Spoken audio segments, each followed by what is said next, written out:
Hello दोस्तों, आप सभी का स्वागत है आपका अपना यूट्यूब चैनल एसएससी मस्ती में।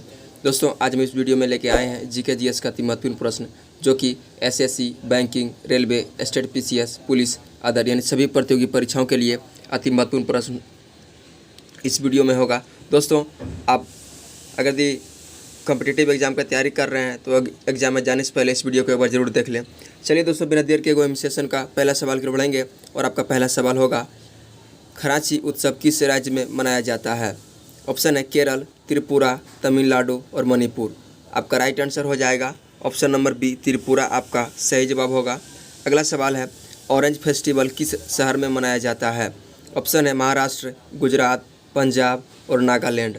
आपका सही जवाब हो जाएगा नागालैंड, आपका राइट आंसर हो जाएगा। अगला सवाल आपका होगा, भारत सरकार द्वारा सबके लिए आवास मुहैया कराने का लक्ष्य को बढ़ाकर किस वर्ष तक रखा गया है? ऑप्शन है 2022, 2023, 2024 और 2030। आपका सही जवाब जो होगा वो 2024 आपका राइट आंसर हो जाएगा। अगला सवाल आपका होगा, भारत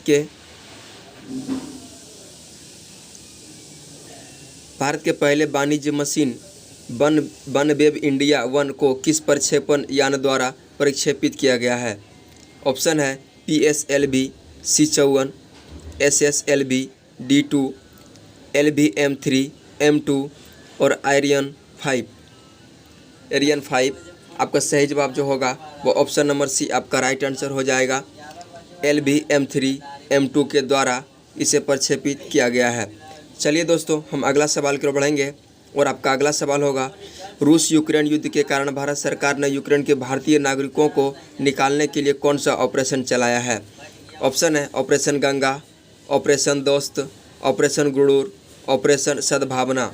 आपका सही जवाब जो होगा वो ऑपरेशन गंगा आपका राइट आंसर होगा। अगला सवाल आपका ये रहा, जम्मू कश्मीर के ग्रामीण क्षेत्रों में LOC के पास क्षेत्रों को लोगों की मदद करने के लिए भारतीय सेना ने कौन सा ऑपरेशन चलाया है? ऑप्शन है ऑपरेशन ऑक्टोपस, ऑपरेशन सद्भावना, ऑपरेशन मेघचक्र, ऑपरेशन नारकोस। आपका सही जवाब जो होगा वो आपका ऑपरेशन सद्भावना आपका राइट आंसर होगा। ऑपरेशन सद्भावना आपका सही जवाब होगा, ऑप्शन नंबर बी आपका राइट आंसर होगा। अगला सवाल आपका ये रहा, भारत वन रिपोर्ट स्थिति 2021 का क्रम कौन सा है? ऑप्शन है 17वां, 21वां, 15वां और 19वां। आपका सही जवाब जो होगा वो 17वां आपका राइट आंसर होगा। अगला सवाल आपका ये है, फेयरलेस गवर्नेंस नामक पुस्तक किसने लिखी है? दोस्तों, इसका आपका राइटर का नाम बताना है, जो कि फेयरलेस गवर्नेंस पुस्तक किसने लिखी है? ऑप्शन है यशवंत सिन्हा, किरण बेदी, डोनाल्ड ट्रंप और बिपिन रावत। आपका सही जवाब जो होगा वो आपका सही जवाब किरण बेदी आपका राइट आंसर हो जाएगा। किरण बेदी आपका सही जवाब होगा। अगला सवाल आपका है, कैसीटेराइट निम्नलिखित में किसका अयस्क है? ऑप्शन है चांदी, सोना, तांबा और टीन। आपका सही जवाब जो होगा वो ऑप्शन नंबर डी आपका राइट आंसर हो जाएगा। अगला सवाल आपका है, विश्व में सबसे बड़ा यूरेनियम उत्पादक कौन सा है? ऑप्शन है अमेरिका, भारत, कजाकिस्तान, उज्बेकिस्तान। आपका सही जवाब जो होगा ऑप्शन नंबर कजाकिस्तान आपका राइट आंसर हो जाएगा, जो कि विश्व का सबसे बड़ा यूरेनियम उत्पादक देश कजाकिस्तान है। अगला सवाल आपका होगा, वातावरण मुख्य रूप से किसके द्वारा गर्म होता है? ऑप्शन है दीर्घ तरंग स्थलीय विकिरण, लघु तरंग सौर विकिरण, परावर्तित सौर विकिरण, उपरोक्त में से कोई नहीं। आपका सही जवाब जो होगा वो आपका सही जवाब हो जाएगा दीर्घ तरंग स्थलीय विकिरण आपका राइट आंसर हो जाएगा, जो वातावरण मुख्यतः इसी के कारण गर्म होता है। चलिए दोस्तों, हम अगला सवाल की ओर बढ़ेंगे और आपका अगला सवाल ये होगा, निम्नलिखित में से कौन सी वायुमंडल में सबसे अधिक पाई जाने वाली दो गैसें हैं? ऑप्शन है नाइट्रोजन और ऑक्सीजन, कार्बन डाइऑक्साइड और फ्लोरीन, ऑक्सीजन और क्यूसिनन, नाइट्रोजन और क्लोरीन। आपका सही जवाब जो होगा वो आपका नाइट्रोजन और ऑक्सीजन आपका सही जवाब हो जाएगा, जो कि वायुमंडल में सबसे अधिक पाए जाने वाले दो गैस हैं नाइट्रोजन और ऑक्सीजन। आपका अगला सवाल होगा, म्यांमार का पेगु योमा क्षेत्र किस खनिज का प्रमुख उत्पादक है? ऑप्शन है चांदी, टीन, तांबा और खनिज तेल। आपका सही जवाब जो होगा, आपका सही जवाब ऑप्शन नंबर डी जो होगा खनिज तेल आपका राइट आंसर हो जाएगा। अगला सवाल की ओर बढ़ेंगे और आपका अगला सवाल होगा, प्रसिद्ध रूर कोयला क्षेत्र निम्नलिखित में से किस देश में स्थित है? ऑप्शन है फ्रांस, जर्मनी, रूस, ग्रेट ब्रिटेन। आपका सही जवाब जो होगा वो ऑप्शन नंबर बी जर्मनी आपका राइट आंसर हो जाएगा। ऑप्शन नंबर बी जर्मनी आपका राइट आंसर हो जाएगा। अगला सवाल आपका ये रहा, संयुक्त राज्य अमेरिका में मार्क्वेट श्रेणी किस खनिज के लिए विख्यात है? ऑप्शन है यूरेनियम, तांबा, जस्ता और लौह अयस्क। आपका सही जवाब जो होगा वो आपका लौह अयस्क आपका राइट आंसर हो जाएगा। अगला सवाल की ओर बढ़ेंगे और अगला सवाल आपका ये रहा, ब्लू ड्यूक को हाल ही में किस राज्य में राज्य तितली घोषित किया गया है? ऑप्शन है केरल, सिक्किम, अरुणाचल प्रदेश और जम्मू कश्मीर। आपका सही जवाब जो होगा वो आपका सही जवाब हो जाएगा सिक्किम आपका राइट आंसर है, जो कि सिक्किम राज्य में हाल ही में राज्य का तितली घोषित किया गया है, जो कि उसका नाम है ब्लू ड्यूक उसका नाम है। चलिए दोस्तों हम अगला सवाल की ओर बढ़ते हैं और आपका अगला सवाल है, 22वें राष्ट्रमंडल खेल 2022 में भारत को पदक तालिका में कौन सा स्थान प्राप्त हुआ है? ऑप्शन है आपका दूसरा, तीसरा, चौथा और पाँचवा। आपका सही जवाब जो होगा वो ऑप्शन नंबर सी आपका सही जवाब होगा, चौथा स्थान। 22वें राष्ट्रमंडल खेल 2022 में भारत को पदक तालिका में चौथा स्थान प्राप्त हुआ है।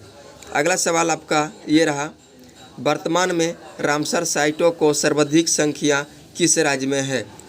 ऑप्शन है उत्तर प्रदेश, ओडिशा, तमिलनाडु और हरियाणा। आपका सही जवाब जो होगा वो ऑप्शन नंबर सी तमिलनाडु है। ऑप्शन नंबर सी आपका तमिलनाडु हो जाएगा। ऑप्शन नंबर सी आपका तमिलनाडु है आपका सही जवाब।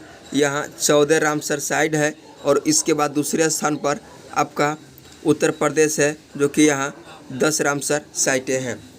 चलिए दोस्तों अगला सवाल की ओर बढ़ेंगे हम। आपका अगला सवाल है, एनी एर्नोकस को नोबेल पुरस्कार प्रदान किया गया है। ऑप्शन है चिकित्सा क्षेत्र में, अर्थशास्त्र क्षेत्र में, शांति क्षेत्र में और साहित्य के क्षेत्र में। आपका सही जवाब जो होगा वो आपका सही जवाब ऑप्शन नंबर डी साहित्य के क्षेत्र में आपका सही जवाब हो जाएगा। ऑप्शन नंबर डी आपका राइट आंसर होगा। अगला सवाल आपका ये रहा, COP27 संयुक्त राष्ट्रीय जलवायु परिवर्तन सम्मेलन की मेजबानी किस देश द्वारा की गई? ऑप्शन है संयुक्त अरब अमीरात, भारत, मिस्र और जर्मनी। आपका सही जवाब जो होगा वो मिस्र आपका राइट आंसर हो जाएगा। दोस्तों मिस्र एक देश है, इसका राजधानी काहिरा है। काहिरा इसका राजधानी है, थोड़ा ध्यान में रखेंगे दोस्तों, मिस्र का राजधानी काहिरा है। चलिए हम अगला सवाल की ओर बढ़ते हैं और आपका अगला सवाल ये है, राष्ट्रीय एड्स नियंत्रण कार्यक्रम की शुरुआत हुई है। ऑप्शन आपका है 1982 में, 1992 में, 1997 में और 1976 में। आपका सही जवाब जो होगा वो आपका 1992 आपका राइट आंसर हो जाएगा, जो कि राष्ट्रीय एड्स नियंत्रण कार्यक्रम की शुरुआत 1992 में किया गया है। अगला सवाल आपका ये रहा, पटेला नामक हड्डी कहाँ होता है? पटेला नामक हड्डी शरीर में कहाँ पाया जाता है आपको ये बताना है। घुटना में, हाथ में, कान में और हथेली में। आपका सही जवाब जो होगा वो हथेली में आपका पटेला नामक हड्डी पाया जाता है। चलिए दोस्तों अगला सवाल की ओर बढ़ते हैं और आपका अगला सवाल ये रहा, लाइपेज नामक एंजाइम का स्राव कहाँ से होता है? ऑप्शन है यकृत, छोटी आंत, अग्नाशय और बड़ी आंत। आपका सही जवाब जो होगा वो आपका अग्नाशय में होता है। लाइपेज नामक एंजाइम का स्रावन आपका अग्नाशय से होता है। शार्क किस संघ के जीव हैं?